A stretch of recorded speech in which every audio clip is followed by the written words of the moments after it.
तो Good evening, sir. हाँ, तो हमने लास्ट कहाँ तक कर लिया था, कुछ याद? Some multiplication of vectors. हाँ, हमने डॉट प्रोडक्ट करना सीख लिया था, ठीक है। आंसर बेस्ड में आपको कुछ क्वेश्चंस भी कराए, ठीक है। तो देखिए, डॉट प्रोडक्ट में कहा था, कोई डाउट यहाँ तक अभी तक? आलिया? No, No, sir. देखिए, हमने डॉट प्रोडक्ट करना सीखा था, तो वहाँ पे कहा था कि अगर a डॉट b कैलकुलेट करते हैं तो इसका मतलब होता है x component of the first vector with x component with the second and y component with y and z component with z। ये हम सिंपल सॉल्व करते थे, फिर इसका मैग्नीट्यूड कैलकुलेट करते हैं एंड cos थीटा डिफाइन करते थे। तब इसमें एक सबसे पहली चीज होती है, एक टर्म, उसको हम बोलते हैं condition for orthogonality of two vectors.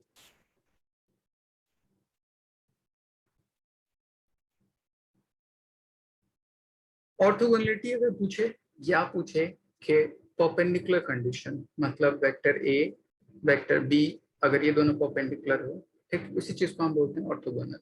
जैसे कंडीशन क्या होगी, तो कोई भी दो वेक्टर अगर परपेंडिकुलर है तो इसका मतलब वहां पे एंगल की वैल्यू कितनी होगी, 0, एंड cos 90 इसकी वैल्यू होती है 0, ठीक है। परपेंडिकुलर का मतलब एंगल 90 डिग्री, cos 90 है 0। तो मैं बोल सकता हूँ कि डॉट प्रोडक्ट का आपके पास सिंपल फॉर्मूला था a dot b which is equals to mod of a mod of b times cos theta, and अगर cos 90 डिग्री 0 है तो ये पूरा टर्म 0 हो जाएगा, सो पूरी वैल्यू 0 हो गई, मतलब a dot b is equals to 0। मतलब x component with x, y component with y and z component with z, ये पूरी वैल्यू अगर 0 आ जाए तो वो दोनों वेक्टर आपस में क्या होगा, परपेंडिकुलर होगा, या इस चीज को हम ऑर्थोगोनल बोल सकते हैं। इस बेस्ड एक नीट में एक क्वेश्चन पूछा, ठीक है, मैं आपको बताता हूँ। आई थिंक नीट 2018 में क्वेश्चन पूछा, तो उन्होंने कहा कि एफ, मेरे पास कोई वेक्टर है A which is equals to cos omega T I cap plus sin omega T J cap, तो एक another vector B which is equals to cos omega T I cap and minus sin omega t by 2 times j cap. Find t so that vector a and b are orthogonal। तो यहाँ पे भी simple मैं क्या करूंगा, दो vector आपको बोल रहा है कि ऑर्थोगोनल सी कंडीशन क्या होती है, तो ऊपर मैंने प्रूफ किया है, कोई भी दो वेक्टर परपेंडिकुलर हो, एंगल 90 डिग्री, cos 90 की वैल्यू 0, इसलिए उसका डॉट प्रोडक्ट कितना होना चाहिए, 0 होना चाहिए। तो यहाँ पे आपको a की वैल्यू दे रखी है, b की वैल्यू दे रखी है, उन दोनों का डॉट प्रोडक्ट कैलकुलेट कीजिए, उसको 0 के इक्वल पुट कीजिए एंड देखिए p की वैल्यू कितनी आती है। एक बार कोशिश कीजिएगा सॉल्व करने की।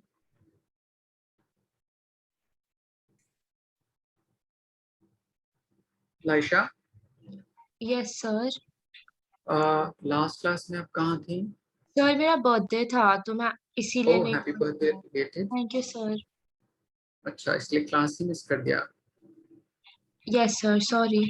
अच्छा, कोई बात नहीं। हम यहाँ पे प्रोडक्ट ऑफ वेक्टर कर रहे हैं, ठीक है, एंड इसमें फर्स्ट प्रोडक्ट हम डिफाइन कर देते हैं कि डॉट प्रोडक्ट कैसे कैलकुलेट करते हैं, ठीक है।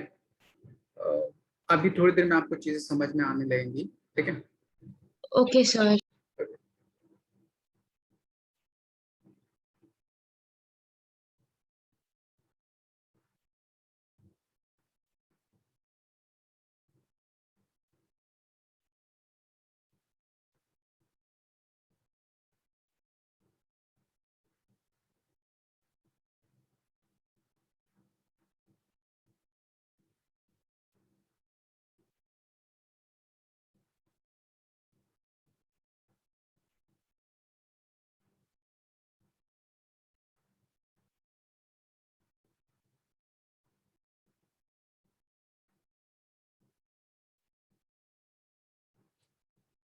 लाइश, जब तक आप ये चीज याद रख सकते हैं कि किसी भी दो वेक्टर का अगर मैं डॉट प्रोडक्ट करता हूँ तो डॉट प्रोडक्ट का मतलब होता है कि दोनों वेक्टर के कंपोनेंट को मल्टीप्लाई करना। किस किस कंपोनेंट को, तो देखिए सबसे ऊपर में एक फॉर्मूला लिखा गया है, ए डॉट बी, मतलब किसी भी दो वेक्टर का डॉट प्रोडक्ट तो उसके दोनों के x कंपोनेंट को मल्टीप्लाई कीजिए, फिर प्लस, दोनों के y कंपोनेंट को मल्टीप्लाई कीजिए, फिर प्लस, एंड दोनों के z कंपोनेंट को मल्टीप्लाई कीजिए, तो ये पूरा टर्म a डॉट b के क्या होता है, इक्वल होता है। मतलब डॉट प्रोडक्ट किसी भी दो वेक्टर का जब करते हैं तो सेम कंपोनेंट के कोफिशिएंट सेम कंपोनेंट के कोफिशिएंट के साथ मल्टीप्लाइड होता है, बाकी अदर सारे कंपोनेंट कितने हो जाते हैं, जीरो हो जाते हैं। तो इसके बेस में मैंने एक क्वेश्चन दिया कि अगर दो वेक्टर आपस में ऑर्थोगोनल हो, ऑर्थोगोनल का मतलब होता है दोनों वेक्टर आपस में परपेंडिकुलर हो, तो उसकी कंडीशन क्या होती है। तो परपेंडिकुलर होगा तो एंगल 90 डिग्री होगी, cos 90 की वैल्यू 0 होती है, तब उस कंडीशन में dot product a dot b पूरी वैल्यू कितनी आ जाती है, 0 आ जाती है। तब उसके बेस में मैंने क्वेश्चन दिया नीट का कि अगर मान लीजिए कोई दो वेक्टर गिवन है a एंड b और वो दोनों ऑर्थोगोनल है तो t की वैल्यू क्या हो सकती है, उसकी वैल्यू फाइंड आउट करनी है। तो आप इन सिंपल दो वेक्टर को इस एबव फॉर्मूला में पुट करके 0 के इक्वल पुट कीजिए, कोशिश कीजिए जितना तक आपसे सॉल्व हो पाए। ठीक है, नहीं सॉल्व होगा तो मैं आपको बताता हूँ फिर से। ठीक है,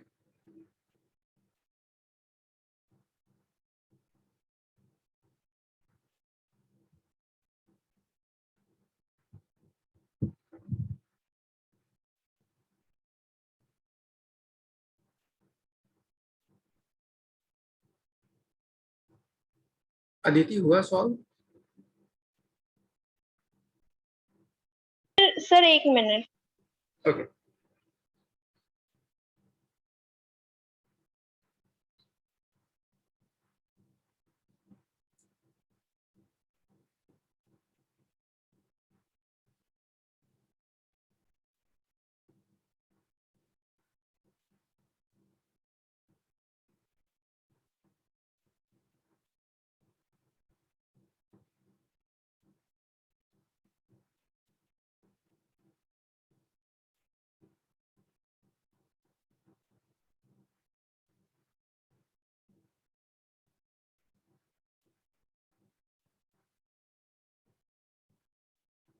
आलिया। सर हाँ cos wt/2 is equal to 0 आ रहा है, उससे आगे सॉल्व नहीं हो रहा। ओके, 0 कॉस के किस वैल्यू के इक्वल हो सकती है? 90। तो उन पर्टिकुलर टर्म को cos 90 के इक्वेट कर दीजिए, ठीक, और वहां से t की वैल्यू आ जाएगी। 90 को π/2 लिखिएगा। ओके आलिया आपसे सॉल्व हुआ? सर मैं कर रही हूँ। ठीक है,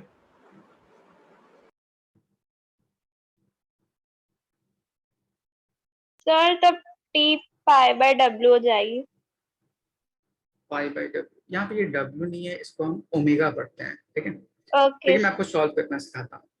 डॉट प्रोडक्ट लाइशा देखिएगा अच्छे से, a dot b simply equals to component of a x axis के along, that is i cap, तो हो जाएगा cos omega t, and b का x component is cos omega t by 2।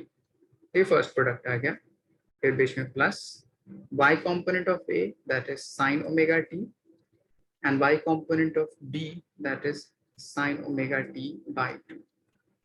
Like इतना लिख सकते हैं। हेलो, अब देखिए कि कुछ फॉर्मूला बन जाता है cos a into cos b plus sin a into sin b। कुछ फॉर्मूला याद है आलिया, ये किस की आइडेंटिटी थी? sin a प्लस b या cos a प्लस b या tan a plus b? Sorry sir नहीं। देखिए मैं आपको बताता हूँ, हमारे पास सिंपल रिलेशन होता है cos a प्लस b, तो इसकी वैल्यू होती है cos a cos b। अगर यहाँ पे प्लस होता है तो यहाँ पे बीच में minus sin a sin b, and अगर यहाँ पे माइनस है तो यहाँ पे प्लस हो जाता है। तो आपके पास पीछे रिलेशन में क्या गिवन था, cos omega t times cos omega t by 2 plus sin omega t times sin omega t by 2। ठीक, एंड ये दोनों प्रोडक्ट जो होना चाहिए ऑर्थोगोनल के लिए, पूरी वैल्यू कितनी होनी चाहिए, 0, क्योंकि डॉट प्रोडक्ट ऑर्थोगोनल कंडीशन में 0 होती है। अब इसको आप a अज्यूम कर लीजिए एंड इसको आप b अज्यूम कर लीजिए, तो देखिए cos a into cos b plus sin a into sin b, exactly relation है। Yes, sir. और यहाँ पे बीच में कैसा साइन है, प्लस। सो प्लस अगर होता है तो यहाँ पे माइनस होता है। सो इसको पूरे ट्रिक को हम लिख सकते हैं cos a माइनस b। ठीक, अब मैं क्या करूं,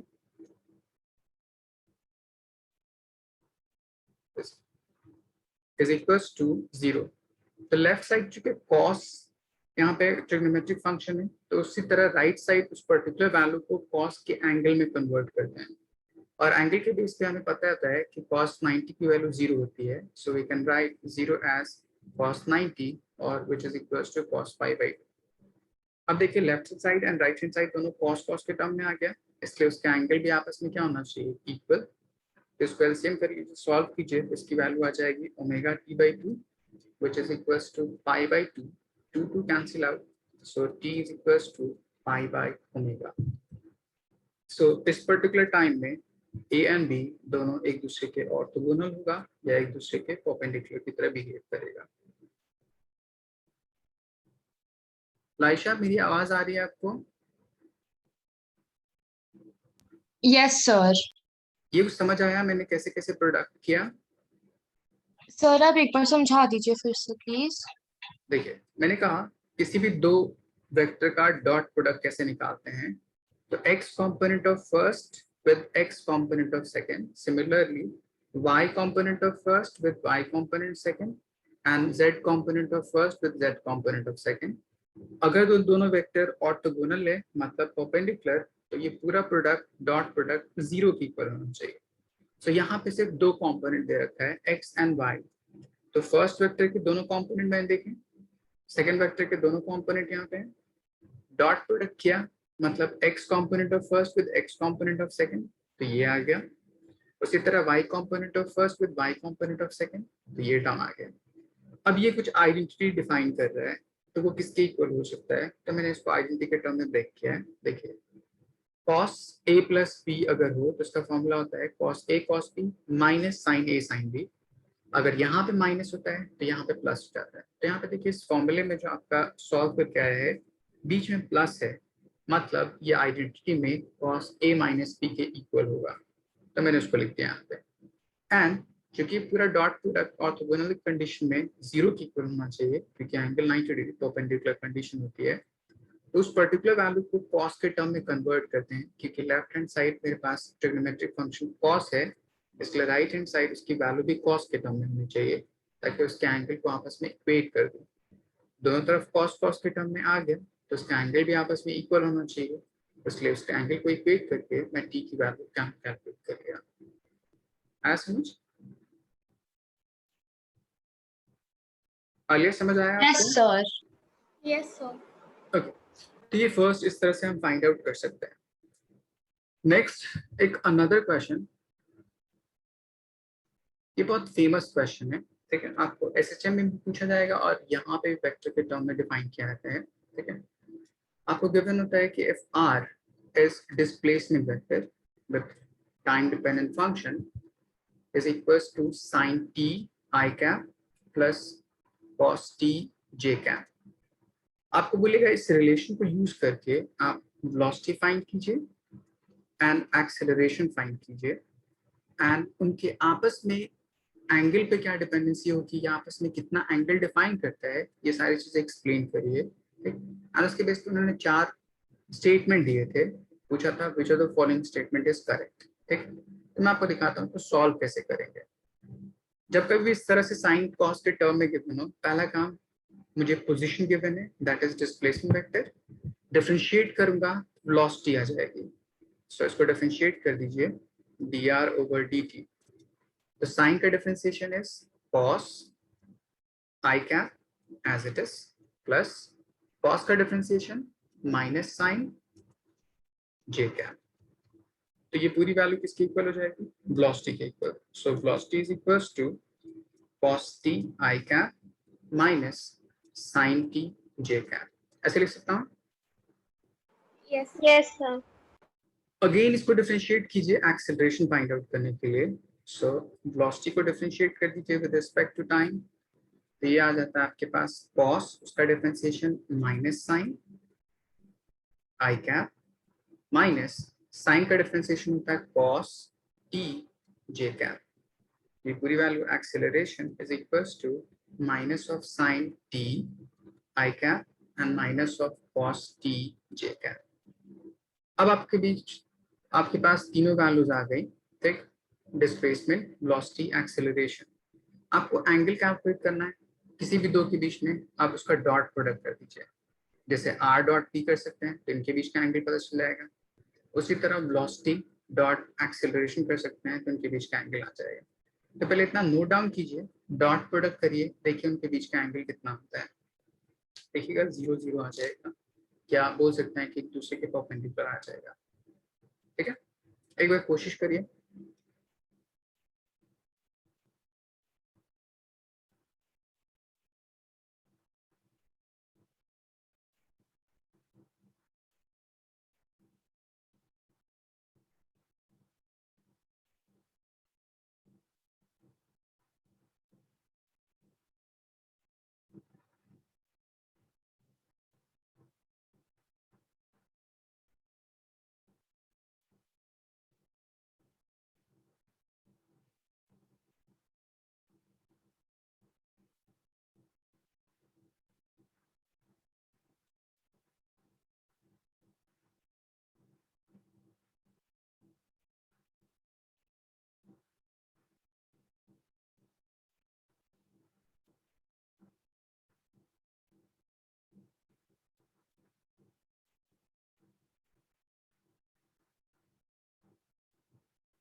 सर इसका आंसर कितना आ रहा है? फर्स्ट डॉट प्रोडक्ट करिएगा 0 आएगा, सेकंड डॉट प्रोडक्ट करिएगा वो भी 0 आएगा। सर ये आ रहा है? ऑर्थोगोनल है। हाँ, परपेंडिकुलर बोल सकते हैं दोनों। Yes sir, yes sir. Laisha आपसे सॉल्व हुआ? No sir. आलिया? सर मैं कर रही थी बट Okay. आप बता दीजिए। अच्छा अच्छा अच्छा, कोई भी एक पार्ट हुआ? सर मैं तो लाइक मैथ्स में स्लो होती हूँ एक्चुअली, मैं कर रही थी तो। देखिए मैं आपको एक पार्ट में बताता हूँ, ठीक है, फिर मैं, देखिए जैसे मुझे r डॉट v करना है, ठीक है, तो r मेरे पास डिस्प्लेसमेंट ये टर्म गिवन है, वेलोसिटी मेरे पास ये टर्म गिवन है। लाइशा डॉट प्रोडक्ट कैसे करते हैं? x कंपोनेंट के साथ मल्टीप्लाई करते हैं। तो देखिए r का x कंपोनेंट कौन सा है? sin t, एंड वेलोसिटी का x कंपोनेंट cos t। इन दोनों को आपस में मल्टीप्लाई कर दीजिए, so it becomes sin t into cos t। बोल सकते हैं। सिमिलरली अगर मुझे y कंपोनेंट देखना है तो डिस्प्लेसमेंट का y component is cos t and velocity का y component is minus of sin t। सो ये पूरी वैल्यू हो जाएगी minus cos times t into sin t। अब यहाँ पे देखिए इन दोनों एक्सप्रेशन में इसका साइन पॉजिटिव और इसका साइन नेगेटिव, एंड दोनों एक दूसरे के इक्वल है, तो इसलिए आपस में क्या हो जाएगा? Cancel out. तो पूरी वैल्यू कितनी आ जाएगी? 0। बोल सकते हैं। Yes sir. Laisha? Yes sir. Okay, तो मैं यहाँ बोल सकता हूँ कि दोनों का डॉट प्रोडक्ट 0 आ गया। इसका मतलब दोनों एक दूसरे के ऊपर परपेंडिकुलर होगा, मतलब displacement is perpendicular on velocity. Similarly अगर वेलोसिटी एंड एक्सेलरेशन के लिए फाइंड आउट कीजिएगा तो देखिए वेलोसिटी के लिए यहाँ पे cos एंड एक्सेलरेशन के लिए यहाँ पे माइनस साइन, सो ये पूरा टर्म आ जाएगा minus of cos t times sin t, and यहाँ पे देखिए एक्सेलरेशन में माइनस cos एंड वेलोसिटी में माइनस साइन, तो minus minus plus, so it becomes cos t into sin t। अब यहाँ पे भी देखिए पूरा टर्म नेगेटिव, ये पूरा टर्म पॉजिटिव, एंड दोनों सेम क्वांटिटी, तो पूरी वैल्यू कितनी आ जाएगी? 0। सो मैं यहाँ पे बोल सकता हूँ कि वेलोसिटी एंड एक्सेलरेशन वो भी आपस में क्या है? परपेंडिकुलर है। अब इस चीज को मैं रिलेट करूं ग्राफिकली तो इसका क्या मतलब हुआ? अगर आपको स्पेस कुछ इस तरह से दे रखा हो, ठीक है, तो डिस्प्लेसमेंट पॉजिटिव डायरेक्शन में, तो इसका मतलब है कुछ इस डायरेक्शन में आपका डिस्प्लेसमेंट गिवन है।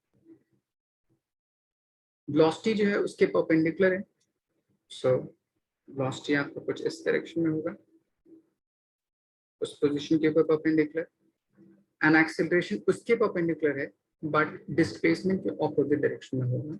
वो कैसे प्रूव करेंगे मैं अब आपको दिखाता हूँ। तो वो कुछ इस डायरेक्शन में होगा। अब देखिए नोटेशन का मतलब क्या है।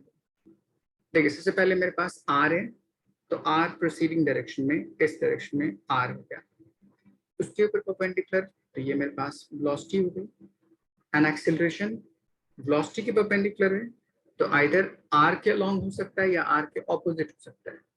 यहाँ पे देखिए इस एक्सेलरेशन को और इस डिस्प्लेसमेंट को मैं इसको यहाँ पे लिख सकता हूँ, माइनस कॉमन कर लूँ तो यहाँ पे ये टर्म आ जाएगा साइन टी आई कैप प्लस कॉस टी जे कैप, ऐसे लिख सकता हूँ। Yes sir. अब ये यस पूरा सर। टर्म देखिए किसके इक्वल है,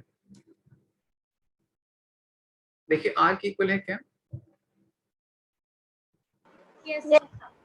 तो मैं बोल सकता हूँ कि पूरा टर्म माइनस ऑफ आर के इक्वल हो गया, मतलब एक्सेलरेशन डिस्प्लेसमेंट के जस्ट ऑपोजिट डायरेक्शन में, इसलिए एक्सेलरेशन का डायरेक्शन इधर की तरफ होगा। तो यहाँ पे तीनों के बीच में रिलेशन आ गया। अब आपको कोई भी स्टेटमेंट गिवन होगा तो उसके बेस पे आप इस रिलेशन को याद रखेंगे तो आसानी से फाइंड आउट कर सकते हैं कौन सा स्टेटमेंट सही है। तो मैं यहाँ पे बोल सकता हूँ कि velocity is perpendicular on both displacement and acceleration, acceleration is anti-parallel with displacement but perpendicular to velocity। ठीक, तो ये अगर स्टेटमेंट गिवन होगा तो सही होगा, बाकी जितने भी स्टेटमेंट होंगे सब गलत होंगे, बोल सकते हैं। Yes sir. ओके, इसको नोट डाउन कर लीजिए, फिर मैं आपको नेक्स्ट प्रॉब्लम सिखाता हूँ।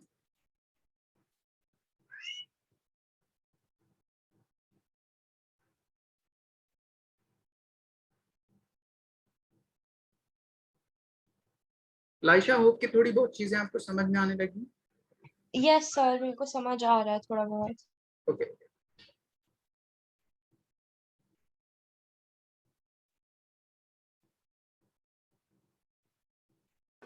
Done, sir. Okay, Laisha done. Yes sir. Okay, next dot product में हमने उसका उसी कंडीशन डिफाइन कर दी। अब डॉट प्रोडक्ट अप्लाई कहाँ कहाँ करते हैं, ठीक, मैं वो बताता हूँ। एप्लीकेशन, डॉट प्रोडक्ट का एप्लीकेशन होता है पहला वर्क डन कैलकुलेट करने के लिए। 6th स्टेप में पड़ेगा work done is simply force dot product with displacement, वहां पे कैलकुलेट करने के लिए। नेक्स्ट इज पावर कैलकुलेट करना हो तो उसका फॉर्मूला होता है फोर्स डॉट वेलोसिटी। उसी तरह आप क्लास 12 में जाएगा तो वहाँ पे अलग अलग टर्म, ये सब अलग अलग जगह डॉट प्रोडक्ट का रिलेशन डिफाइन करता है। ठीक है, आपको मोस्टली 11th क्लास में ये सिर्फ दो टर्म डॉट प्रोडक्ट के बेस पे कैलकुलेट करने के लिए, फोर्स एंड डिस्प्लेसमेंट, इसके बेस पे वर्क डन या पावर कैलकुलेट करने के लिए बोल सकते हैं। नेक्स्ट, इस डॉट प्रोडक्ट के और अदर एप्लीकेशंस क्या होते हैं, ठीक, या इसके ज्योमेट्रिकल मीनिंग क्या होती है, वो कैसे कैलकुलेट करते हैं। तो इसमें हम एक टर्म पढ़ते हैं प्रोजेक्शन और शैडो, एंड दूसरा पढ़ते हैं कंपोनेंट। आपको बोले कि शैडो कैलकुलेट करना है, प्रोजेक्शन कैलकुलेट करना या कंपोनेंट कैलकुलेट करना, तो यहाँ पे हम डॉट प्रोडक्ट का यूज करते हैं। देखिए अब इसका मतलब क्या होता है ज्योमेट्रिकल मीनिंग, मैं आपको वो समझाता हूँ। सपोज आपके पास कोई एक वेक्टर गिवन है इस तरह, ये मान लीजिए ए कोई वेक्टर है एंड कोई अनदर वेक्टर बी जो इसके ऊपर इंक्लाइंड है at some acute angle theta, ऐसे ले सकते हैं। ठीक है, मेरे पास कोई एक वेक्टर ए, ये मेरे पास कोई वेक्टर बी एंड ये इंक्लाइंड है सम एंगल थीटा पे। सो अगर मैं यहाँ से एक वर्टिकल लाइन ड्रॉ कर दूं, ठीक, किसी एक वेक्टर को दूसरे के ऊपर परपेंडिकुलर फॉल करा दूं, जैसे मैं बी से फॉल करा दिया ए के ऊपर, ये मेरे पास परपेंडिकुलर लाइन इस तरह, तब इसका मतलब क्या होगा, ये मान लीजिए एंगल 90 डिग्री है। यहाँ से यहाँ तक जो लेंथ होती है, length of this particular arrow, उसको बोलते हैं मैग्नीट्यूड।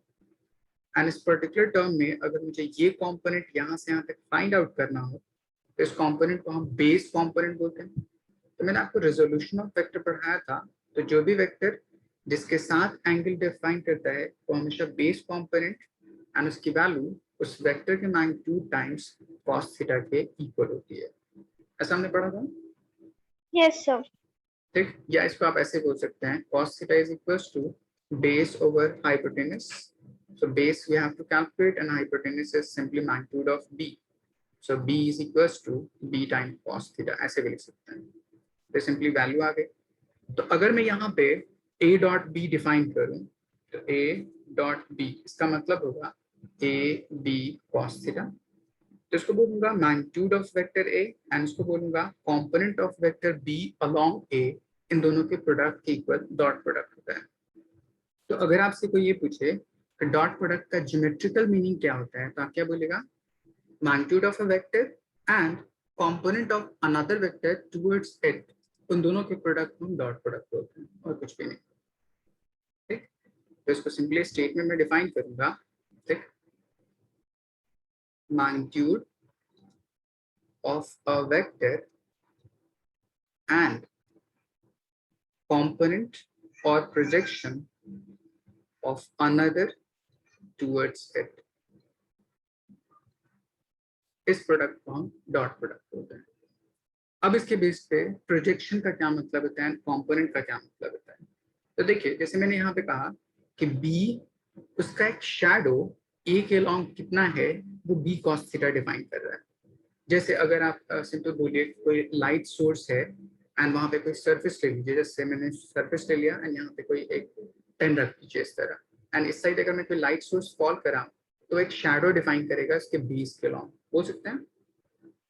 Yes, sir. जैसे मैंने यहाँ पे बी वेक्टर बनाया है, तो अगर यहाँ पे कोई लाइट सोर्स अगर हो इस पॉइंट पे, तो वो क्या होगा, इस बी वेक्टर के लिए एक शैडो क्रिएट करेगा इस ए के लॉन्ग। ठीक, तो बोल सकता हूँ कि बी का जितना component that is B cos theta A के लॉन्ग है, उसी अमाउंट को या उसी पर्टिकुलर मैग्नीट्यूड को हम शैडो बोलते हैं या प्रोजेक्शन बोलते हैं। ठीक, तो अगर सिंपल आपसे पूछे projection of vector b along vector a, तो इसका मतलब होगा वो सिंपली बी cos थीटा की बात कर रहे हैं। बट इन जनरल आपको वेक्टर में एंगल गिवन नहीं होगा, तो इस चीज को कैसे फाइंड आउट करेंगे? इसको फाइंड आउट करने के लिए ए ऊपर मल्टीप्लाई कर दीजिए और a से डिवाइड कर दीजिए, क्योंकि किसी फ्रैक्शन में same number multiplied same number divide, इसकी वैल्यू पे कोई फर्क नहीं पड़ता। अब देखिए पूरा numerator term a b cos theta, इसको सिंपली a डॉट b बोल सकता हूँ।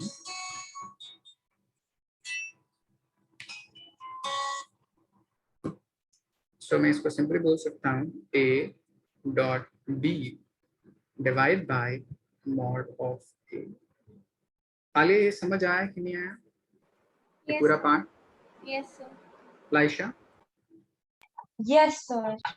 तो प्रोजेक्शन अगर कैलकुलेट करना हो या शैडो कैलकुलेट करना हो, तो इसका सिंपल मतलब मैंने डिफाइन किया कि उन दोनों वेक्टर का डॉट प्रोडक्ट कैलकुलेट कीजिए, जिसके अलोंग कैलकुलेट करना है उसके मैग्नीट्यूड से डिवाइड कर दीजिए, तब इस क्वांटिटी को हम बोलते हैं प्रोजेक्शन और shadow of that particular vector towards another. अब देखिए अगली चीज, कंपोनेंट का मतलब क्या है। तो यहाँ पे जो प्रोजेक्शन है या शैडो है वो स्केलर टर्म डिफाइन कर रहा है। देखिए डॉट प्रोडक्ट वो भी एक scalar, divide by its magnitude वो भी एक स्केलर, तो पूरा स्केलर टर्म है, तो उसको शैडो बोलते हैं। अब अगर मैं इसे डायरेक्शन डिफाइन कर दूं तो उसको हम कंपोनेंट बोलते हैं। जैसे अगर मैं इसी क्वेश्चन को पूछता find component of vector b along vector a, तो इसको बोलते हैं कि वेक्टर पार्ट डिफाइन कर रहा है, मतलब बी का ए के डायरेक्शन के अलोंग कितना कंपोनेंट है इन टर्म्स ऑफ वेक्टर, तो उसको कंपोनेंट बोलते हैं। तो वेक्टर के पास दो चीजें होती है, एक मैग्नीट्यूड एंड दूसरा डायरेक्शन। तो बी का कितना मैग्नीट्यूड ए के अलोंग है, that is B cos theta. और मुझे कैसे पता चले कि वो ए के अलोंग ही हो, तो उसके लिए हम एक यूनिट वेक्टर मल्टीप्लाई करते हैं, क्योंकि यूनिट वेक्टर डायरेक्शन डिफाइन करता है।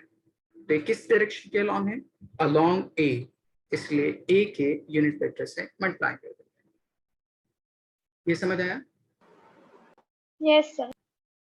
आलिया Yes, आपको समझ sir. आया? Yes, sir. ओके, सो अगर कंपोनेंट पूछे तो उस पर्टिकुलर शैडो पार्ट को यूनिट वेक्टर जिसके अलाउंग कैलकुलेट करना हो उससे मल्टीप्लाई करते हैं। अब देखिए इसको सॉल्व करूँ मैं, इसके आगे सॉल्व कर सकते हैं। तो ये पूरा पार्ट इस शैडो के इक्वल है, so we can write it as a dot b divide by mod of a, and ये जो यूनिट वेक्टर है, यूनिट वेक्टर का आपके पास फॉर्मूला होता है vector over x magnitude. So अब पूरी वैल्यू सॉल्व होने के बाद कितनी आ गई, dot product of the vector times vector itself divide by mod of a whole square. ठीक, तो अगर आपको टफ क्वेश्चन पूछेगा तो ये पार्ट पूछेगा, और ये पार्ट आपको एनसीईआरटी में क्वेश्चन गिवन है, component of vector a along b या b along a, ये वेक्टर कंपोनेंट कैलकुलेट करना है। ठीक है, यहाँ तक किसी को कोई doubt? No sir. No, okay, इसको sir. नोट डाउन कर लीजिए, मैं आपको एक क्वेश्चन देता हूँ सॉल्व करने के लिए।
Yes sir. आलिया आपने लिख लिया? Yes, sir. Ayesha? Yes, sir. Okay, एक क्वेश्चन फाइंड कीजिए। if vector a is equals to I minus j and vector b is equals to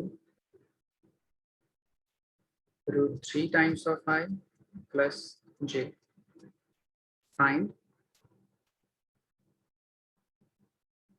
shadow of a along b and दूसरा component of b along a। that formula put कीजिए, देखिए आपका answer कितना आता है।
Aditi done? No sir, नहीं हो रहा। नहीं हो रहा क्यों? फॉर्मूले में बिठाया नहीं आपने?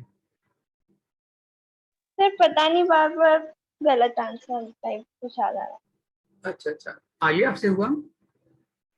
सर मैं कर रही थी। अच्छा ठीक, कीजिए। लाइशा आपने सॉल्व किया, ट्राई किया? No sir. सिंपली मैंने जो पीछे फॉर्मूला बताया था सिर्फ उसके बेस पे पुट करना था। जैसे देखिए, shadow of a along b निकालना हो तो उसका सिंपल फॉर्मूला मैंने क्या बताया था? दोनों वेक्टर का डॉट प्रोडक्ट निकालिए, जिसके अलोंग निकालना हो उसके मैग्नीट्यूड से डिवाइड कर दीजिए।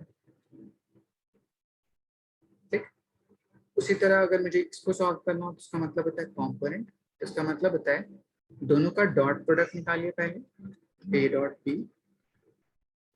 ठीक, जिसके अलोंग निकालना है उस वेक्टर से मल्टीप्लाई कर दीजिए एंड उसी वेक्टर के मैग्नीट्यूड से डिवाइड करके स्क्वायर कर दीजिए। ये सिंपल मैंने फॉर्मूला बताया। अब इसको पुट करने की कोशिश कीजिए। अदिति, लाइशा, सॉल्व कीजिए। Yes sir.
लाइशा आपसे डॉट प्रोडक्ट हुआ क्या?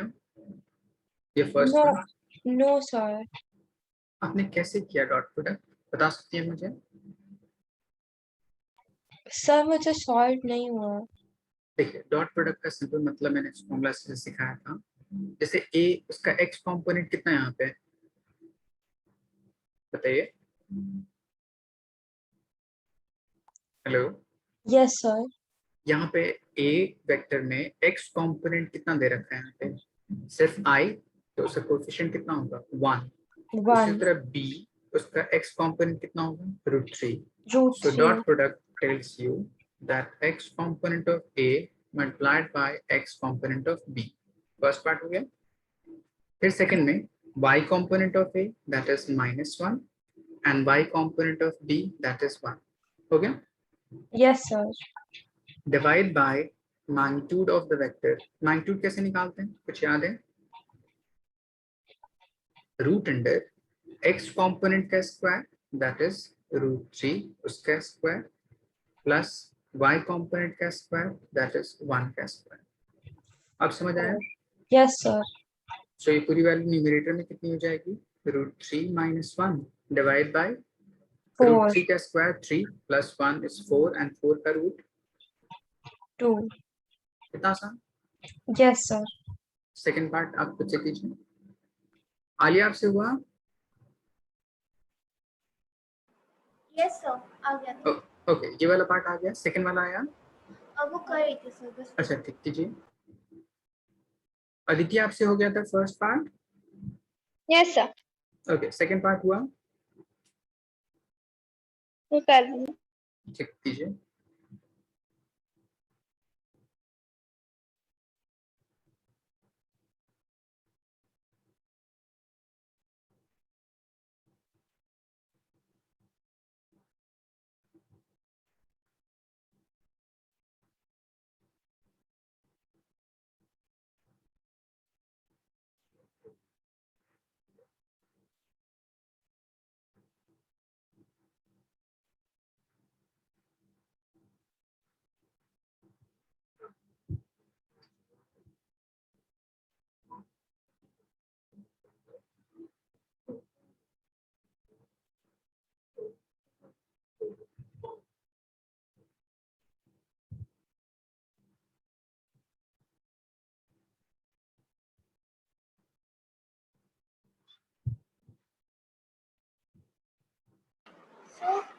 सेकंड वाले का √3 - 1 आएगा. अच्छा देखता हूँ, चेक करता हूँ.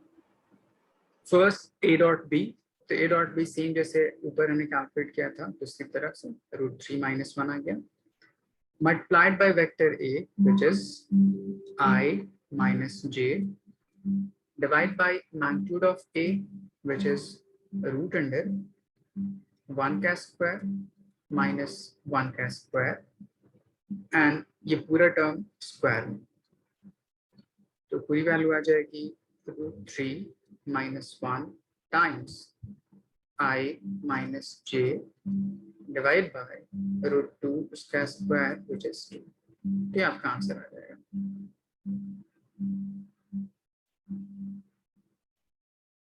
Okay sir. लाइशे समझ आया आपको? Yes, sir. इतना नोट डाउन कर लीजिए. ठीक है, आपका डॉट प्रोडक्ट सिर्फ इतना पार्ट था. ठीक, डॉट प्रोडक्ट पूरा पार्ट खत्म हो गया. इससे ज्यादा आपको क्वेश्चन डॉट प्रोडक्ट में नहीं पूछ सकता है. ठीक है, ओके, यहाँ तक सबने नोट डाउन कर लिया? Yes sir. Yes, sir. Okay, next topic डालिए, क्रॉस प्रोडक्ट.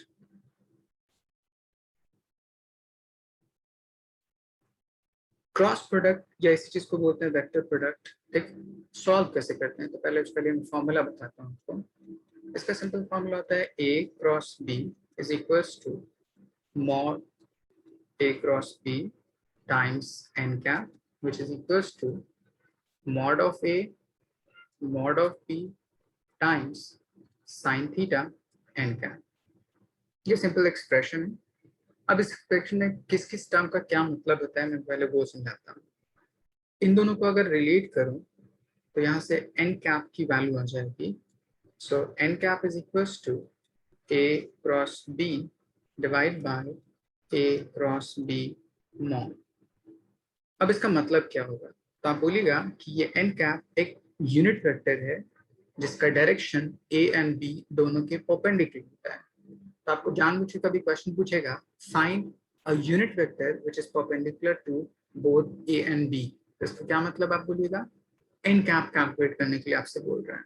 ठीक, तो सिंपल n कैप का मतलब it is a unit vector which is perpendicular on both vector a and vector b.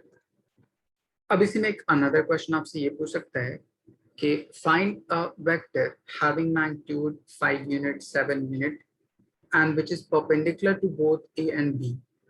तो अगर इसी में कोई एक वेक्टर फाइंड करना हो a having magnitude k unit and which is perpendicular to both a and b, तो इस पर्टिकुलर टर्म को n कैप से मल्टीप्लाई कर दीजिए. ठीक, तो इस वेक्टर को आप a मत मानिए, p मान लीजिए कि कोई वेक्टर है जिसका मैग्नीट्यूड k है और वो a एंड b दोनों के परपेंडिकुलर है, मतलब दोनों के परपेंडिकुलर n कैप था. इस टर्म को उस मैग्नीट्यूड से मल्टीप्लाई कर दीजिए तो p के इक्वल हो जाएगा. तो यहाँ पे p का मतलब a vector having magnitude k unit and which is perpendicular to both vector a and vector b. हम इस तरह से फाइंड आउट करते हैं. दूसरी मीनिंग जो साइन थीटा के टर्म में डिफाइन करूं, तो अगर मैं इस टर्म को एंड इस टर्म को आपस में रिलेट कर दूं, दोनों में n कैप है, कैंसिल आउट हो जाएगा. तो यहाँ से साइन थीटा की वैल्यू फाइंड आउट कर सकते हैं. That would be a cross b mod divide by mod of a and mod of b. तो यहाँ से हम थीटा कैलकुलेट कर सकते हैं दोनों वेक्टर के बीच में कितना है. तो सिंपल इस फॉर्मूले को अगर मैं सॉल्व करूं तो इससे रिलेटेड 3 चीजें आप फाइंड आउट कर सकते हैं. फिर मैं इसके आगे इसकी ज्योमेट्रिकल मीनिंग बताऊंगा एंड साइड से सिखाऊंगा, तो आगे एक्सप्लेन करूंगा. अब मेन बात आती है कि इसको सॉल्व कैसे करते हैं, या इस प्रोडक्ट कुछ बेसिक प्रॉपर्टी होती होगी या नहीं, या इसको डायरेक्टली मल्टीप्लाई करूँ स्केलर नंबर की तरह, या उसका रिलेशन सिखाता हूँ. तो इसको डिफाइन करने के लिए पहले मैं यूनिट वेक्टर का रिलेशन जानने की कोशिश करता हूँ. सो फर्स्ट, अगर मुझे i के साथ क्रॉस प्रोडक्ट करना, डायरेक्टली आप थर्ड फॉर्मूला अप्लाई कीजिए, which would be I mod times I mod sin theta n cap. Magnitude of a unit vector is 1, magnitude of unit vector is 1, and दोनों I को define कर रहा है, मतलब दोनों x एक्सिस को represent करता होगा, एंड दोनों आपस में पैरेलल होगा, इसलिए एंगल 0 एंड sin 0 की वैल्यू होती है 0 टाइम्स n कैप. तो मैं पूरा टर्म बोल सकता हूँ कि पूरी वैल्यू कितनी हो गई 0, ठीक, या इसको नल वेक्टर भी बोल सकते हैं, तो इसका 0 कैप लिख सकते हैं, आपकी मर्जी, ठीक है, ज्यादा आसान होगा या ज्यादा बेहतर होगा कि 0 n कैप लिख कीजिए, 0 कैप लिख कीजिए. तो मैं बोल सकता हूँ कि सेम यूनिट वेक्टर का क्रॉस प्रोडक्ट 0 आता है, बट डॉट प्रोडक्ट में नहीं ऐसा था, वहां पे सेम यूनिट वेक्टर का डॉट प्रोडक्ट 1 के इक्वल था. तो पहली property I cross I is equals to J cross J is equals to K cross K will gives you 0. यहाँ तक बात समझ में आई? 0 कैप अलग होता है 0 से? अगर मैं सिंपल बोलूँ 0 तो इसका मतलब होगा कि वो मैग्नीट्यूड को डिफाइन कर रहा है, बट 0 कैप बोलूंगा तो इसका मतलब है मैग्नीट्यूड 0 है बट स्टिल वो वेक्टर है, इसलिए उस वेक्टर को हम नल वेक्टर बोलते हैं. A vector having 0 magnitude but itself वो वेक्टर है. यस As इसलिए मैंने Yes, 0 के ऊपर कैप लिख दिया इस तरह से. तो फर्स्ट हमने डिफाइन किया कि cross product of same unit vector कितना होता है, 0 होता है. यहाँ तक कोई doubt? No sir. No, sir. अब देखिए यहाँ पे जो क्रॉस प्रोडक्ट में लास्ट में एन कैप आ रहा है जो कि उसके डायरेक्शन को डिफाइन कर रहा है. तो पहले मैं इसको डायरेक्शन डिफाइन करना सीख जाऊं तो मैं अगला प्रोडक्ट इजीली कैलकुलेट कर सकता हूँ. तो पहले आप इतना नोट डाउन कीजिए, फिर मैं आपको डायरेक्शन कैलकुलेट करना सिखाता हूँ.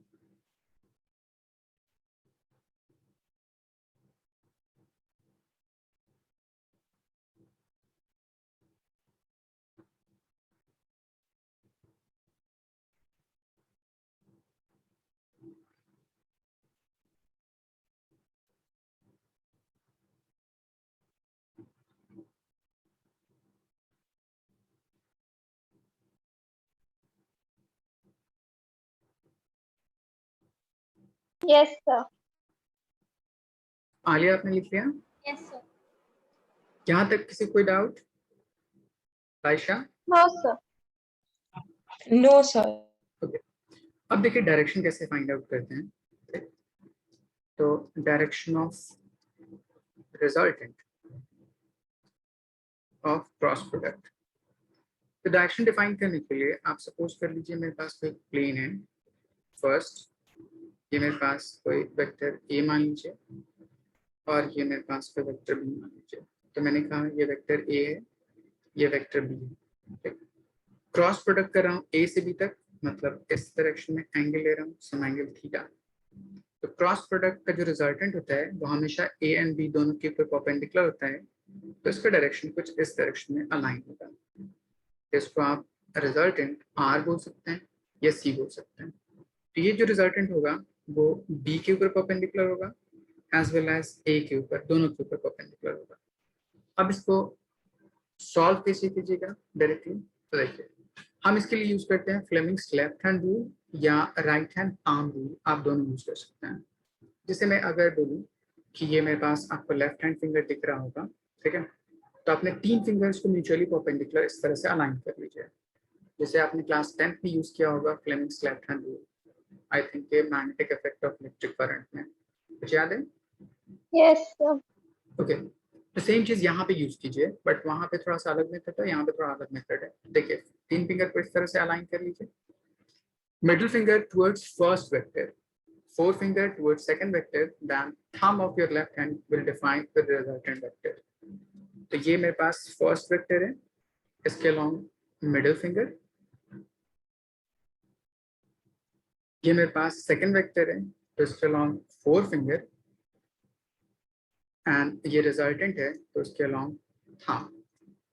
तो सिंपल रिजल्टेंट के लिए डिफाइन करते हैं कि stretch your left hand fingers, कौन कौन से, thumb, forefinger and middle finger so that they are mutually perpendicular to each other. ये पहली प्रॉपर्टी। अब इसके बाद कहता है now place your middle finger along first vector, forefinger along second, then thumb will point towards resultant. ठीक, तो इसको हम लोग फ्लेमिंग्स लेफ्ट हैंड रूल बोल सकते हैं। फ्लेमिंग्स लेफ्ट हैंड रूल बोल सकते हैं। इस रूल में किसी कोई डाउट कैसे कैसे मैंने किया? No sir. Okay. इसी रूल को कोई दूसरा अगर आपसे पूछे तो मतलब राइट हैंड थंब रूल भी बोल सकता है इस तरह। तो वो डिफाइन ये कहता है कि आपके पास ये पाम, ठीक, ये मेरे पास इस तरह से अलाइनमेंट, तो put your palm along the direction of first vector such that this palm will face towards second, so that whenever you curl your finger towards second, then thumb will point towards the direction of resultant. But ये rule apply कीजिएगा तो आपको कई जगह सही भी आ सकता है, जहाँ पे इजीली मूवमेंट फिंगर का हो सकता हो, कई जगह गलत भी आ सकता है। इसलिए मेरे हिसाब से ज्यादा बेहतर है कि आप फ्लेमिंग्स लेफ्ट हैंड रूल हर जगह अप्लाई कीजिए, ठीक है। बट ये भी एक रूल होता है कि फ्लेमिंग्स मतलब right hand palm rule use करना या right hand thumb rule use करना उसको, ठीक। तो उसको स्क्रू रूल भी बोलते हैं, पाम रूल भी बोल सकते हैं। यहाँ तक किसी को doubt? No, sir. No sir. So हमने रिजल्टेंट के डायरेक्शन के अलॉन्ग ये डिफाइन कर दिया। अब इसके बेस पे मैं यूनिट वेक्टर का क्रॉस प्रोडक्ट अदर वेक्टर के साथ कैसे करता हूँ मैं वो बताता हूँ। यहाँ तक पहले नोट डाउन कर लीजिए, मैं आपको अगला वेक्टर प्रोडक्ट डिफाइन करता हूँ। Sir, लिख लिया। आलिया कुछ समझ आया आपको यहाँ तक? Yes, sir. लिख लिया? Yes, sir. Yes, sir. Okay. अब देखिए नेक्स्ट, मुझे क्रॉस प्रोडक्ट करना है किसी भी थर्ड वेक्टर के साथ या सेकंड, जिसमें मुझे आई क्रॉस जे करना है। तो इसका मतलब होगा magnitude of I, magnitude of J, sine theta times N cap. I एक यूनिट वेक्टर, इसका मैग्नीट्यूड 1, जे एक unit vector having magnitude 1। I and J X axis and Y axis को रिप्रेजेंट करता है। ये मान लीजिए मेरे पास वाई एक्सिस, ये मान लीजिए आपके पास एक्स एक्सिस एंड ये मान लीजिए आपके पास Z axis. So X axis, Y axis and Z axis, ठीक। तो एक्स एंड वाई एक्सिस के बीच में एंगल कितना होगा? ये दोनों के 90 बीच में डिग्री। साइन 90 की वैल्यू कितनी होती है? 1। 0 तो 1। सो ये पूरी वैल्यू कितनी हो जाएगी? 1 टाइम्स एन कैप। तो यहाँ पे मतलब ये हुआ कि दोनों का क्रॉस प्रोडक्ट उसका मैग्नीट्यूड 1 आ रहा है और वो एन कैप को रिप्रेजेंट कर रहा है। तो मैं चेक करता हूँ कि डायरेक्शन कितना होगा।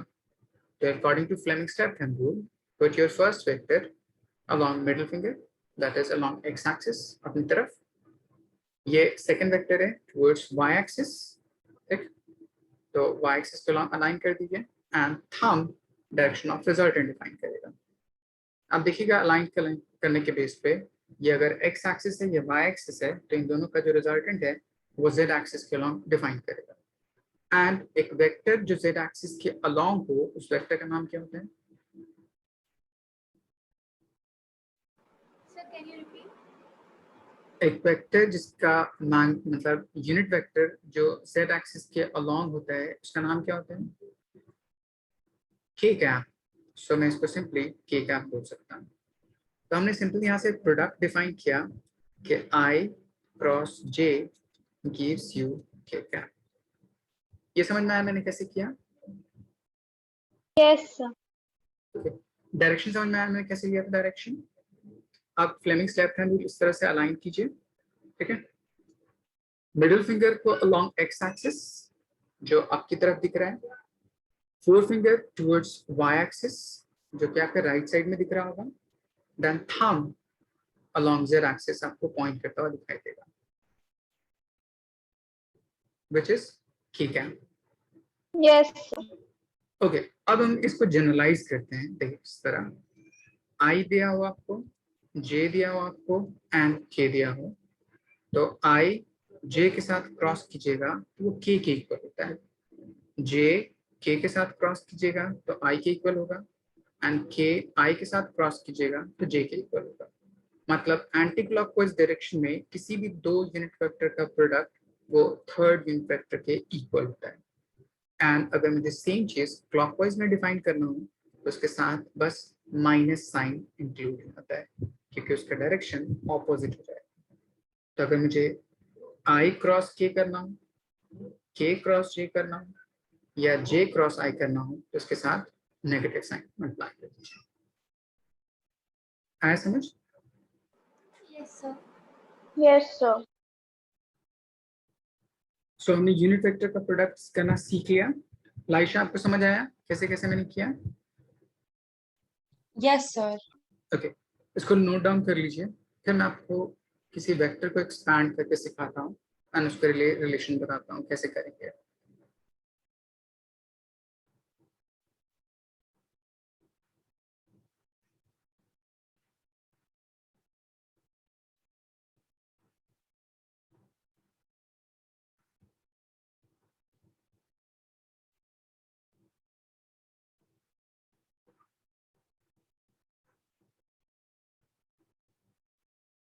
Done? Yes, sir. Yes, sir. Okay, अब मेरे पास जैसे मैंने कोई वेक्टर लिया a, तो इसका कंपोनेंट ले लीजिए x, y एंड z। उसी तरह मैंने वेक्टर लिया b, उसके कंपोनेंट लिखिए x, y एंड z। अब देखिए क्रॉस प्रोडक्ट करना हो तो a cross b, simply a के तीनों कंपोनेंट को लिख लिया, ay and az cross with bx, by and bz। कई बार आप देखेंगे कि डायरेक्टली लोग फॉर्मूला लिखवा देते हैं, ठीक है, बट आपको पता होना चाहिए कि फॉर्मूला आया क्यों और क्यों हम डिटर्मिनेंट रूल यूज करते हैं। ठीक है, मैं आपको एक्सपैंड करके समझाता हूँ। तो इसको डिस्ट्रीब्यूटिव ला लीजिए, फर्स्ट टर्म लीजिए एंड सबसे मल्टीप्लाई कीजिए, सो it will B ax bx I cross I, second will be ax by I cross j, third ax bz I cross k। Similarly अगर मैं सेकेंड लाइन यूज करूं ay लिया, bx j cross I plus ay by j cross j and ay bz j cross k, and third az bx k cross I, az by is k cross j and az bz is k cross k। ये product होगा। Yes, sir. Okay, अब देखिए यहाँ पे first part is I cross I, this is j cross j and this is k cross k। हमने पीछे एक term पढ़ा था, सेम यूनिट वेक्टर का क्रॉस प्रोडक्ट कितना होता है? 0। 1. अच्छा, 0. वन डॉट प्रोडक्ट के साथ होता है, क्रॉस प्रोडक्ट के साथ 0 होता है। Yes, sir. सो मैं सिंपली यहाँ से लिख सकता हूँ कि cross product of this 0, cross product of this 0 and cross product of this 0। खत्म? यहाँ तक किसी कोई doubt? No, sir. Okay, No, अब sir. देखिए यहाँ पे देखिए मेरे पास I क्रॉस J है, ठीक, एंड यहाँ पे देखिए J क्रॉस I है, ठीक, दोनों एक दूसरे के ऑपोजिट है। तो मैंने पीछे रिलेशन लिखा था I J एंड K। अगर एंटी क्लॉकवाइज में टर्म लेता हूँ तो ये पॉजिटिव K होता है, अगर मैं क्लॉकवाइज में जाता हूँ तो ये नेगेटिव K हो जाएगा। तो मैं यहाँ पे लिख सकता हूँ I cross J would be positive k and j cross I would be negative k. ले सकता हूँ? Yes. Yes, sir. Yes, sir. Same उसी तरह आप यहाँ पे देखिए I क्रॉस k एंड यहाँ पे देखिए k क्रॉस I. तो देखिए k cross I is positive j but I cross k is negative j. तो ये पूरी वैल्यू हो जाएगी नेगेटिव j और ये पूरी वैल्यू हो जाएगी positive j. And third part, देख अगर मैं ये देखूं j cross k is positive I and k cross j is negative I. तो I के दो कंपोनेंट, j के दो कंपोनेंट एंड k के दो कंपोनेंट आए. उन सारे कंपोनेंट को कंबाइन कर लूं तो देखिए पहले I का कंपोनेंट देखूं. I कंपोनेंट यहाँ पे, तो ये मेरे पास आया ay bz एंड यहाँ पे विथ नेगेटिव तो माइनस ले लीजिए az by. फर्स्ट पार्ट हो गया. j का कंपोनेंट लीजिए. j का एक कंपोनेंट यहाँ पे that is az bx and j का एक कंपोनेंट यहाँ पे माइनस ax bz. उसी तरह k का कंपोनेंट ले लीजिए.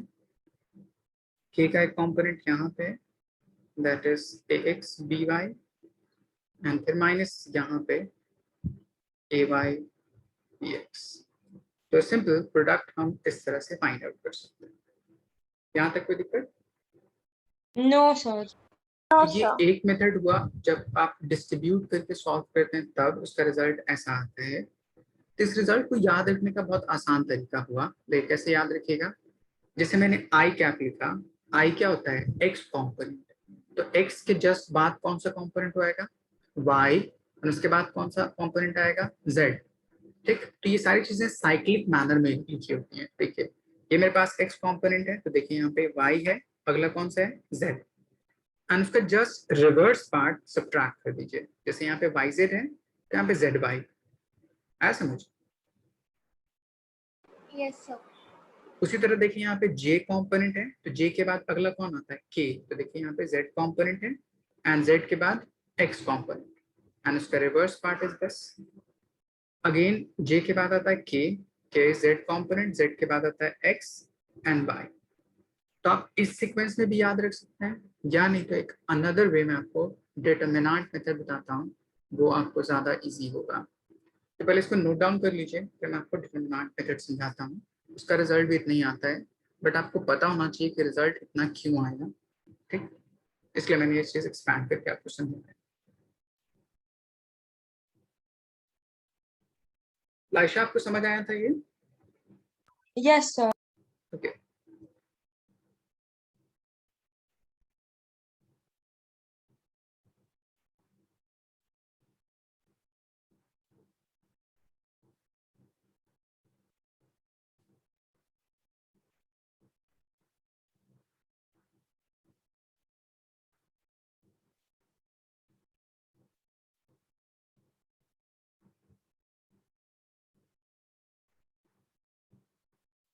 लिख लिया सबने? Yes, sir. Yes, sir. Yes, sir. आगे कोई डाउट तो नहीं यहाँ तक आपको? No, sir. ओके. अब यही सेम चीज डिटरमिनेंट मेथड से कैसे सॉल्व करते हैं. ठीक है, तो मैं आपको बताता हूँ डिटरमिनेंट मेथड. उसमें कहता है किसी भी दो वेक्टर को अगर क्रॉस प्रोडक्ट करना हो, ठीक, तो सबसे पहले आप यहाँ पे लिख लीजिए i, यहाँ पे लिखिए j एंड यहाँ पे लिखिए k. ठीक. इसके साथ फर्स्ट वेक्टर आपका a था,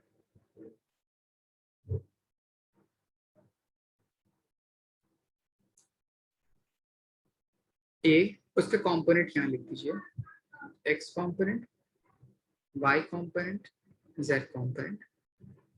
उसी तरह आप b के कंपोनेंट भी लिख दीजिए x component, y component and z component.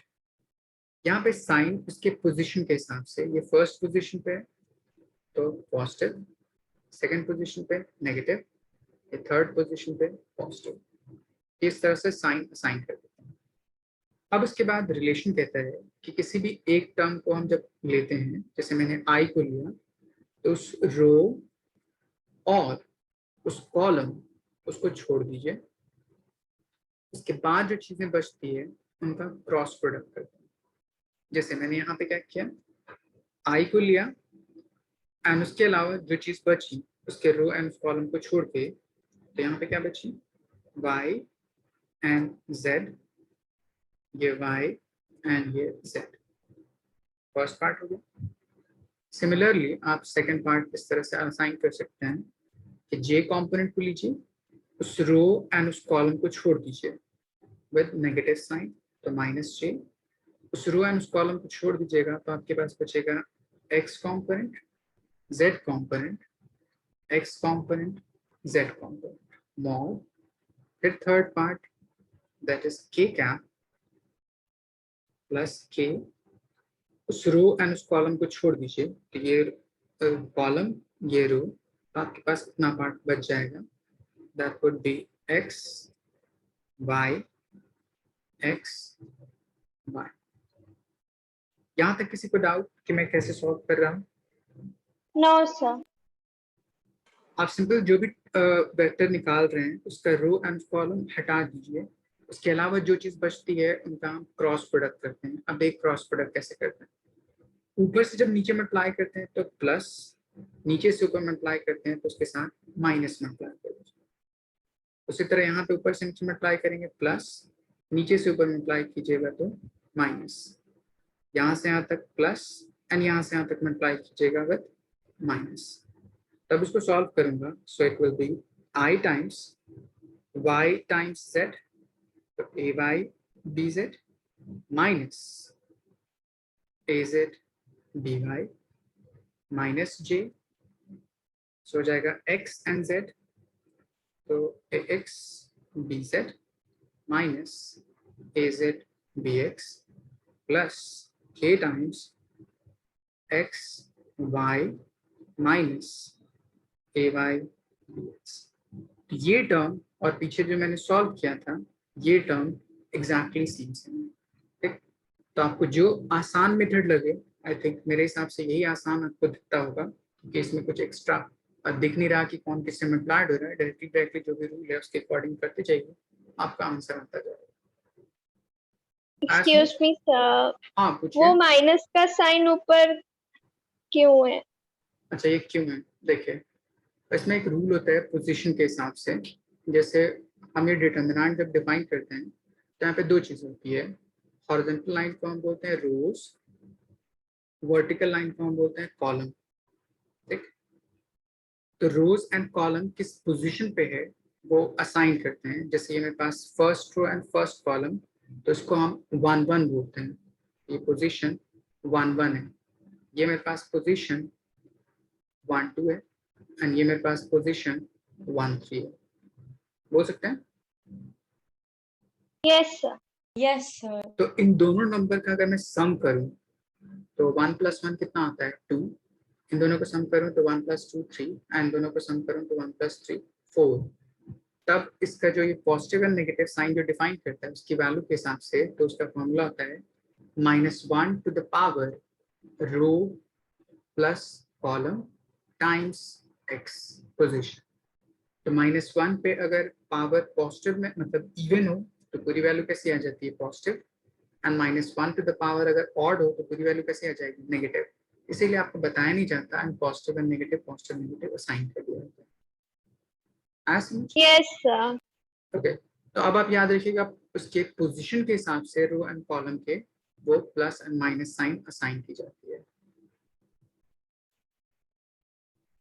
Yes. Without okay, यहाँ तक पहले नोट डाउन कर लीजिए, मैं आपको कुछ फॉर्मूले मतलब क्वेश्चन देता हूँ सॉल्व करने के लिए।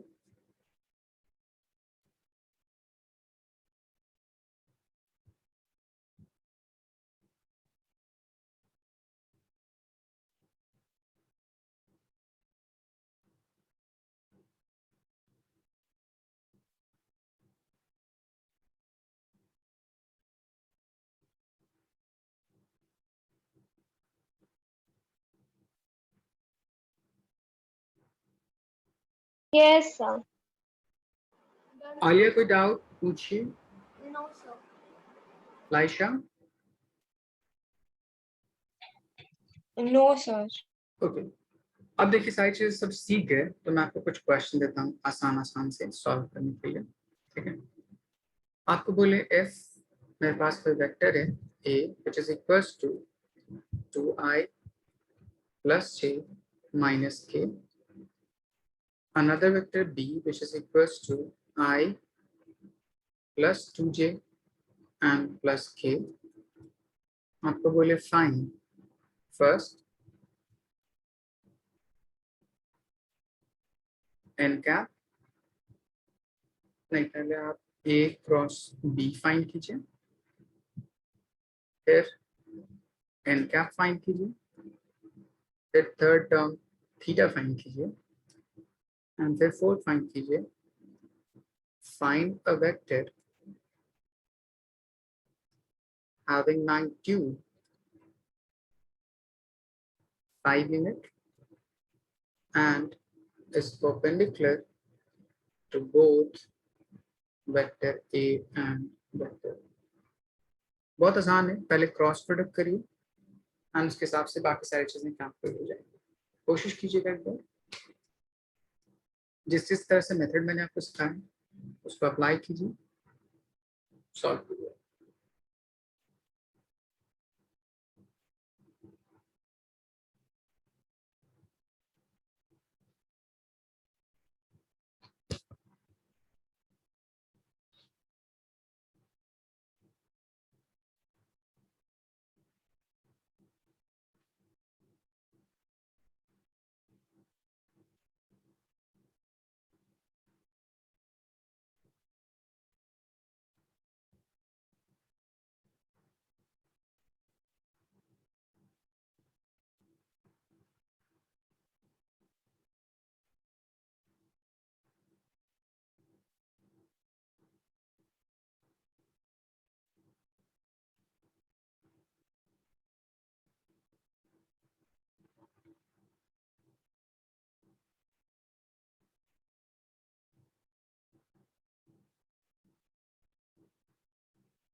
सर पहला part -5i cap -5j cap और -5k कैप आ रहा है।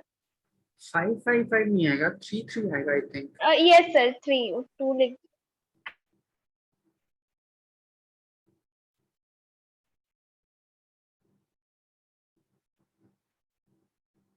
नेक्स्ट पार्ट कीजिए।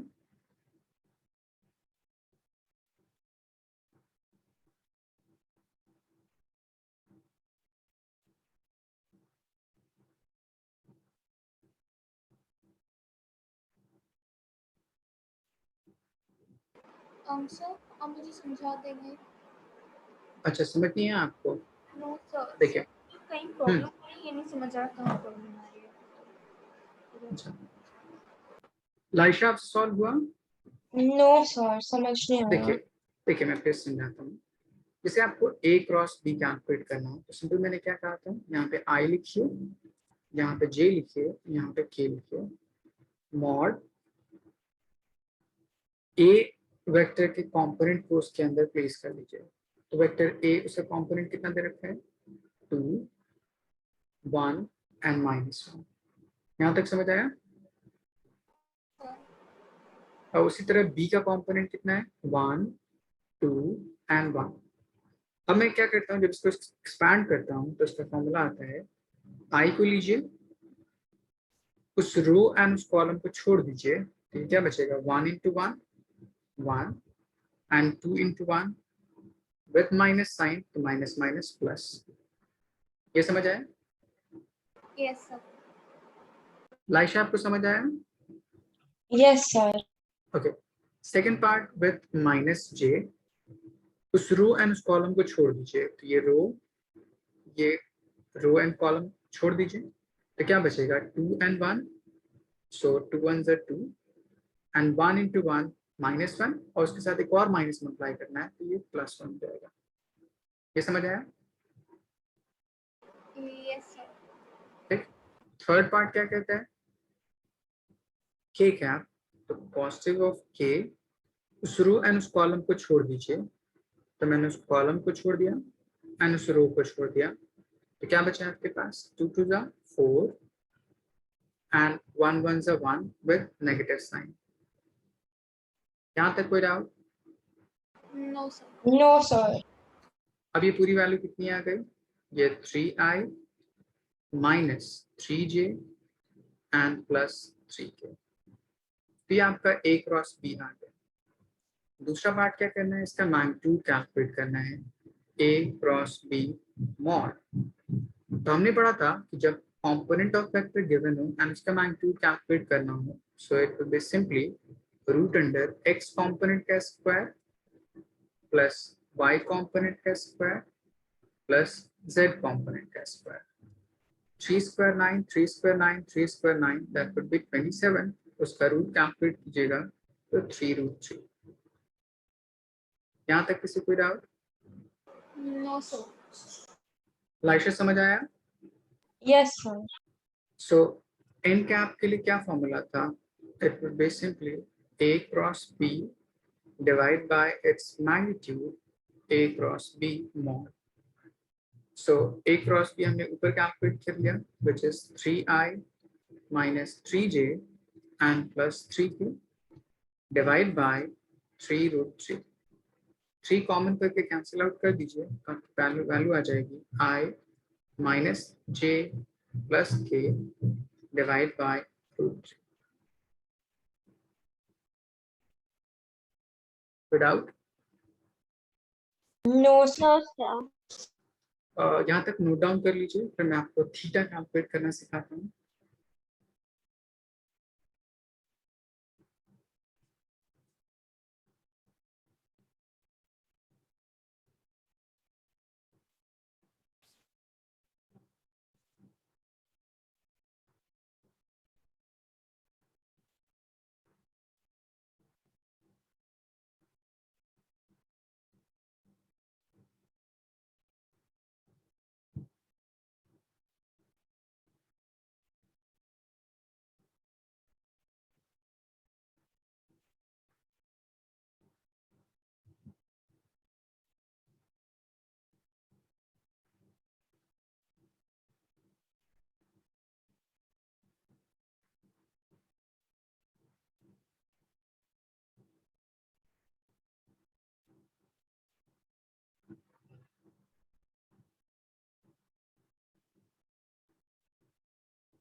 Done? Yes, sir. Okay, Aditi यहाँ तक समझ आया था आपको? Yes, sir. यहाँ तक आ ओके, नेक्स्ट पार्ट कैलकुलेट करना है साइन थीटा, तो उसके लिए मैंने फॉर्मूला लिखा था, sine theta is equals to a cross b mod divide by mod of a times mod of b। अब आपके पास value a cross b mod हमने कैलकुलेट कर लिया, which is 3√3। Mod a mod b कैसे निकालते हैं, तो वेक्टर जो टर्म दे रखा होता है, it's 2i plus j and minus k, and b की वैल्यू आपको दे रखी थी i plus 2j and k।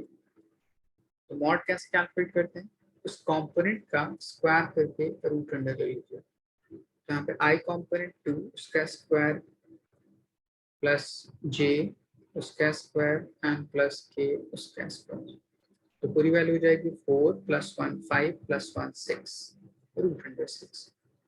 उसी तरह मॉड b कैलकुलेट कीजिएगा, तो हो जाएगा 1 का स्क्वायर प्लस 2 का स्क्वायर एंड प्लस 1 का square root under, so it will be 1 + 4 + 1 which is √6। समझ आया? Yes, sir. लाइशा समझ आया आपको? Yes, sir.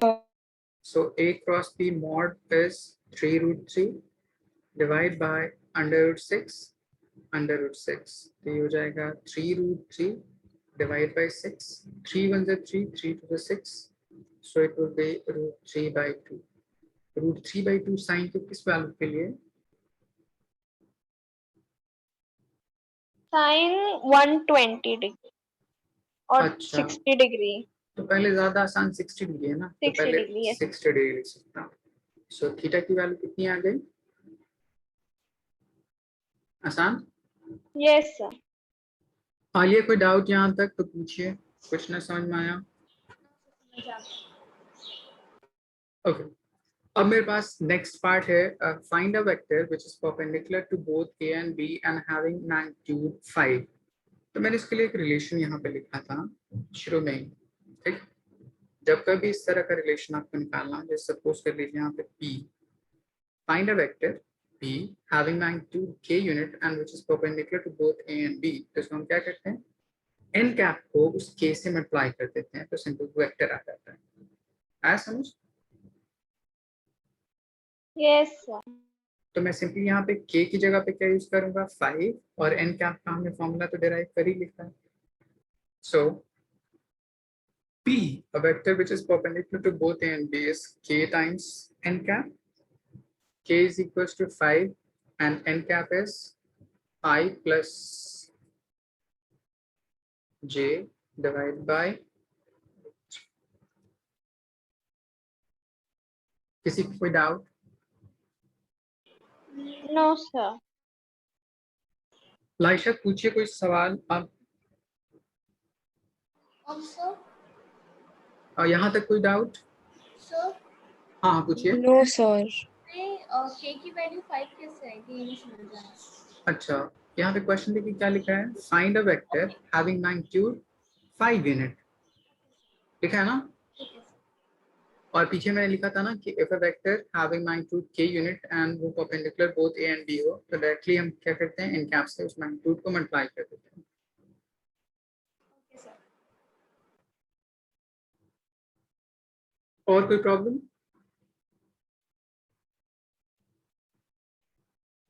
No sir. Laisha समझ आया यहाँ तक आपको? Yes, sir. अदिति?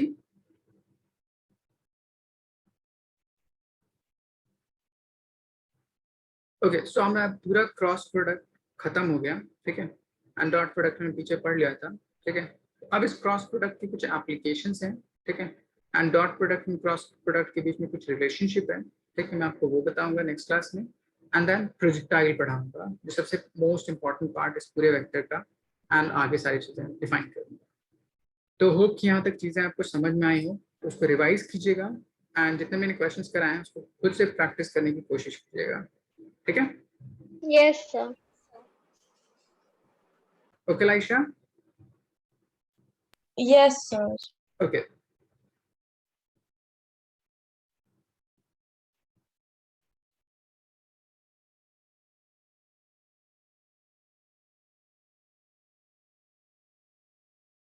तो इतना पढ़ के रखिएगा, नेक्स्ट क्लास में मिलते हैं. Thank you sir. Thank you.